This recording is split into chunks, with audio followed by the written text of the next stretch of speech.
Bismillahirrahmanirrahim. Assalamualaikum warahmatullahi wabarakatuh. Balik lagi ke latihan soal matematika SMA part yang ke-62 bersama saya Lalu Muhammad Gilang Karisma. Berikut ini soalnya: persamaan kuadrat x kuadrat plus 2x plus c plus 2 sama dengan 0 mempunyai akar-akar x1 dan x2 jika x1 lebih besar dari 1 dan x2 lebih kecil dari 1, maka Oke, kita coba jawab. Nah, kalau dia begini model soalnya, kan biasa kita pakai x1 plus x2 gitu ya. Nah, kalau ditambahin kan nih, dia lebih besar dari 1, lebih kecil dari 1. Jadi nggak bisa kita simpulkan dia negatif, positif, atau apa. Nggak bisa ya.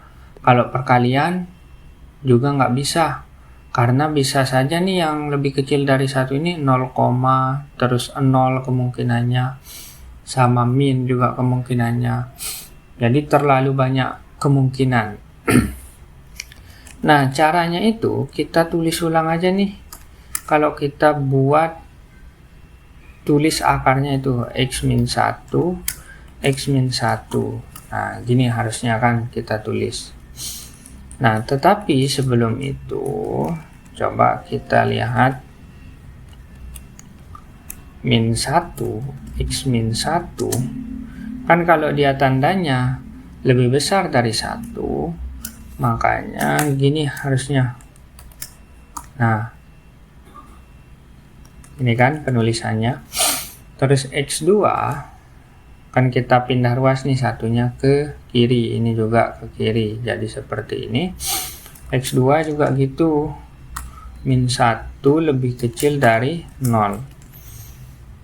Nah, sekarang kita masukkan ke bentuk persamaan yang tadi,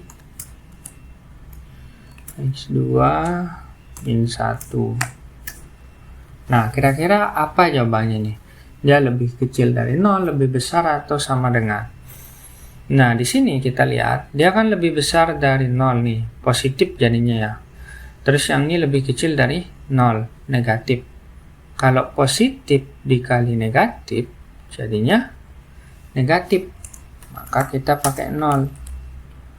Nah, sekarang kita kalikan aja nih, x1 kali x2, x1 x2, terus x1 kali min 1, min x1, terus min 1 kali x2, min x2, terus min 1 kali min 1 plus 1 lebih kecil dari 0. Nah, kita ubah lagi bentuknya supaya lebih simpel. Biasa kan kita pakai x1 plus x2 ya. Nah, kita buat dia bentuk x1 plus x2. Nah, kayak seperti ini. Kan min kali x1, min x1, min kali x2, min x2. Plus 1 lebih kecil dari 0. Nah, sekarang kita substitusi. Tapi harus kita tahu dulu x1, x2 sama x1 plus x2. x1, x2 itu rumusnya kan C per A, jadinya C plus 2 dia. Nah, kalau x1 plus x2 itu kan rumusnya min B per A, min 2 per 1, jadinya min 2. Nah, sekarang kita substitusi ke sini. Nah, jadinya C plus 2 min 2 jadinya positif 2 ya. Nah, terus plus 1 lebih kecil dari 0. Jadi C plus 5 lebih kecil dari 0. Nah, jadi nilai C-nya itu lebih kecil dari min 5. Kan pindah ruas ya. Nah, jadi ketemulah nih jawabannya yang B. Oke, sekian dari saya. Wassalamualaikum warahmatullahi wabarakatuh.